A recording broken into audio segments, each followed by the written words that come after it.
what is your most what are you most trained in? Like which field? Is it boxing, jiu-jitsu, like kickboxing? Which one? So I would say jiu-jitsu and kickboxing.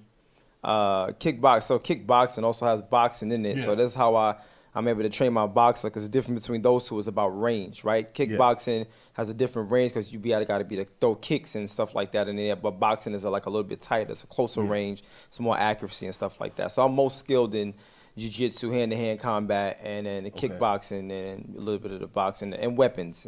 Okay. So it's not confusing a little bit because I know for each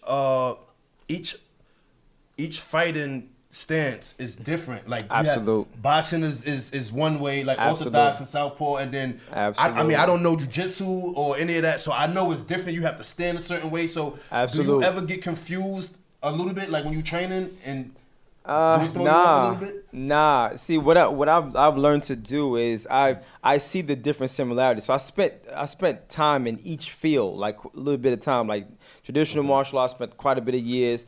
Boxing, I spent a few years. So I spent some time in each of them to know what it's like. I've actually been in a couple of pro camps and stuff like that, boxing camps. So I know what it takes to do things. And it's like I can also see the similarities. Some things in kickboxing, I know, okay, this would be great for boxing, and this would be great for that. Oh, I got this woman that want to do this. You want to lose arms? Let me take this from that field, add it with that, because I know that makes arms go down. You got what I'm saying? So it's not confusing. I've learned how to actually package it together in different compartmentalizations, so I can be able to give people best experience possible and get them the goals they need.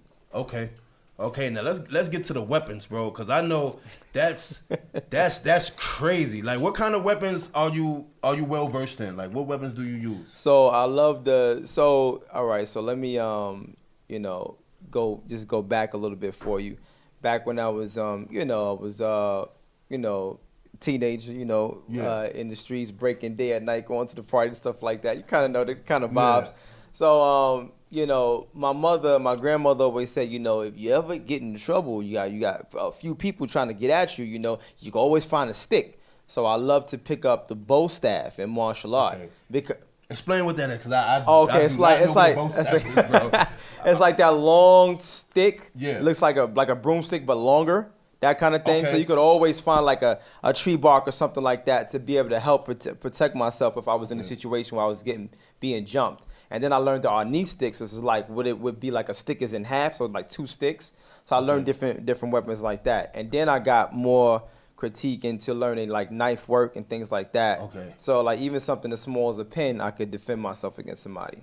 Yeah, that's a lot. That sounds like some movie shit. Yeah, like, absolutely. Like, that sounds like some movie shit. Like, but it's good. So did you ever join like get into competition in all of those fields, or?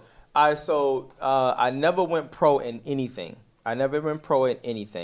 But I've sparred with pros. I've fought pros in that the kickboxing and things like that and martial art. And I fought pros and that was in boxing. Actually, a couple of pros, Courtney Pemberton, that's my guy. He helped me get ready for my last MMA fight 9 years ago that I did well in. And then Travis Peterkin, I was working with him from time to time. That's my guy. I love that guy. He always, anytime he came around, he was showing us stuff. And then my boy Too Fast Mills, Golden Gloves champ. I think it was 2-time Golden Gloves and stuff like that. He was working with me at a point. He actually helped me get back in shape. And then when I started doing personal training more, he had me train him. So it's just like a big circular thing. So I was in the Olympics 2004. So I did the Olympic circuit. I won silver in that and back and forth in Athens. And this is one of the first time I say this on air, but I was cheated, so I was kind of booted out. There's like a lot of different things. I don't know if you guys follow boxing like that. Yeah.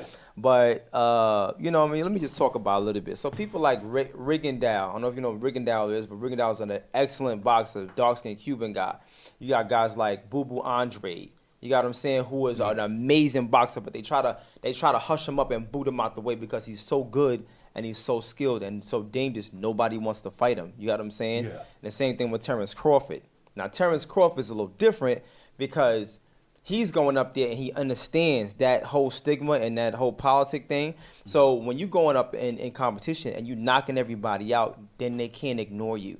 Everybody they putting the weight, he moved up a weight and he's knocking everybody out. So now they can't ignore him. You got what I'm saying? They can't try to cheat him on the cards and nothing. No, dude is out and I'm up.